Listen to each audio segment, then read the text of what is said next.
తెలంగాణ వచ్చాక బాగుపడింది ఒక కేసీఆర్ కుటుంబం మాత్రమేనని టీపీసీసీ చీఫ్ రేవంత్ రెడ్డి అన్నారు. చంద్రశేఖర్ సమయం అయిపోయిందని ఆయన్ను ఫామ్ హౌస్ లో ఉంచి రెస్ట్ ఇవ్వాలని పిలుపునిచ్చారు. పేదలకు సోనియమ్మ 400 రూపాయలకే గ్యాస్ సిలిండర్ ఇస్తే మోదీ సర్కార్ కేసీఆర్ కలిసి 1200 చేశారని మండిపడ్డారు. అభయహస్తం పథకం ద్వారా 6 గ్యారంటీలు ఇచ్చినాం. ఈడికొచ్చిన మా ఆడబిడ్డలు అక్కడంతా ప్రశాంతంగా కూర్చొని ఉన్నారు. మా పిల్లలందరూ కుర్చీలలో కూర్చుంటే మా అక్కల్ని కింద కూర్చోబెట్టిరా, మిమ్మల్ని అందరినీ ఈపులు వాళ్ళ కొట్టాలి.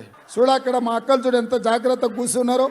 ఇవాళ మా అక్కలందరికీ నేను చెప్పదలుచుకున్నా, అక్క మీ కష్టాలు చూసింది సోనియమ్మ, మాతో మాట్లాడింది, ఆడబిడ్డలను ఆదుకోవాలని ఆలోచన చేసింది.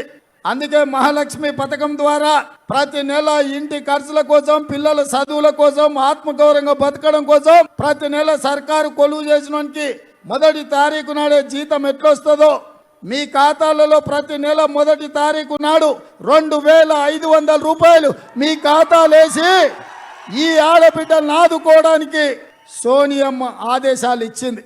ఇదే కాకుండా ఆనాడు కట్టెల పొయ్యి మీద వండుకొని ఆ పొగ ఊపిరితిత్తులకు పోయి క్యాన్సర్ వచ్చి ఆడబిడ్డలు చచ్చిపోతుంటే ఆ బిడ్డలను ఆదుకోనికే కట్టెల పొయ్యికి పక్కన పెట్టి గ్యాస్ పొయ్యి సిలిండర్ సోనియమ్మ ఇయ్యడమే కాదు, ఆయల్ల 400 రూపాయలకే మీకు సిలిండర్ ఇచ్చింది. ఇవాళ మోడీ కేసీఆర్ కలిసి 1200 రూపాయలు చేసారు సిలిండర్. అందుకే ఆడబిడ్డలకు